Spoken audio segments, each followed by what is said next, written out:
Hello po sa inyong lahat mga ka-crypto. Ako po si Pinoy Crypto Trader at sa video na ito ay atin pong pag-uusapan ang aking technical analysis dito po kay Pepe ngayon pong December 8 taong 2024. Pero quick update lamang po tayo rito kaya diretso na po tayo sa pagte-technical analysis sa kanyang daily chart time frame na ito.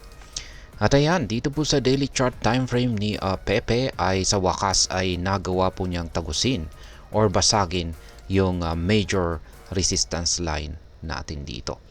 At yan po ang nagdulot sa pagkawasak or pagkabasag ng major resistance line natin dito. Isang malaking bullish candlestick kung saan ay nagsara po yung katawan nito sa ibabaw ng major resistance natin na 40 digits 2428.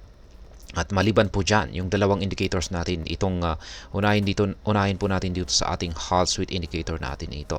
Mapapansin po natin na sa bahaging ito, ayan, nag-umpisa po rito, ayan, nung nag-curve po siya dito, ay nag-umpisang lumiit yung sukat nito.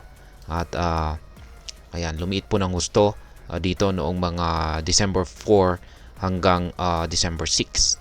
Pero kahapon, at hanggang sa kasalukuyan ay mapapansin po natin na muling lumalaki ang sukat nito. Ibig pong sabihin dito ay nabubuhay po yung bullish momentum ng market nitong si Pepe. At mukhang yung nagbibigay po nito or nag-fuel po nito ay yung kanyang naranasang breakout dito kahapon. Sa madaling salita ay sinasabi po ng ating Hall Street indicator dito na mukhang itutuloy na ni Pepe ang kanyang pag-angat sa presyo. Maliban po dito ay yung ating mga QQE bars dito sa ibaba ay mapapansin po natin na nagsusimula na pong lumaki ang mga sukat nito. Ayan, at ang kagandahan pa rito ay nagbago po kaagad yung kulay nito ng kulay blue. Indikasyon po yan na nagsasabing may lumalakas, may mabilis na lumalakas na bullish pressure itong si Pepe. Kaya ayan, dahil sa mga indicators natin dyan ay mataas po ang posibilidad na aangat si Pepe sa mga paparating na araw.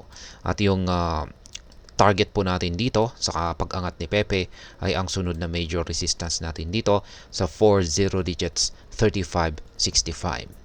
Ayan, at kung pag nabasag po yan, ay yung sunod naman na target natin ay ang 40 digits 4692. Pero syempre, nakafocus po muna tayo sa ating unang target dito na 40 digits 3565. Ayan, mukhang on the way na po itong si Pepe patungo sa unang target natin dito. Kaya ayan, maganda po yung breakout. Ayan. Kaya yung sunod ay parang final confirmation po yung sunod na nabubuong candlestick natin dito. Kapag yung kasalukuyang candlestick natin dito, ayan, ay nabuo yung katawan nito, kung saan ay lahat ng katawan nito ay nandito sa ibabaw ng major resistance natin na ito, ay ayan, parang fully confirmed na breakout ang nangyari rito. Ngayon ay dahil nabasag po yung major resistance natin na ito, ay nagsisilbi na po ito ngayong isang major support. Ayan, isa na po itong major support. Kaya update po natin yan at gawin po natin kulay red. Ayan. Lahat po ng mga kulay red rito ay mga support, mga major support. At ayan, yung makakapal ay major support. Yan, ibig sabihin ay matibay po na support yan. Yung mga kulay green naman ay resistance. Ayan, harang po yan dito sa itaas at yung support ay harang dito sa ibaba. Ayan, nais ko pong ilipat yung isa kong buy pending order dito. Ayan, lipat po natin yan at bawasan po natin yung ating price level. Ayan, yan po yung ating panibagong trade setup dito. Ayan, nung pag-angat ni Pepe ay wala po tayong nakabang rito na take profit. Kasi nakapag-take profit na po tayo rito nitong nakalipas na November 14. Ayan. Dito ay hindi po tayo nakabili rito nung bumagsak siya nung November 26 kasi hindi po umuabot yung kanyang karayom. Ayan, halos napakalapit na. Kung nakabili po sana tayo rito, ay ayan, meron na naman po tayong nabenta rito. Pero ayos lang yan. Ayan po ulit yung aking analysis po rito kay Pepe dahil po sa naganap na breakout dito sa dating major resistance natin dito sa 40 digits 2428 ay masasabi ko pong mataas ang posibilidad na aangat si Pepe sa mga paparating na araw.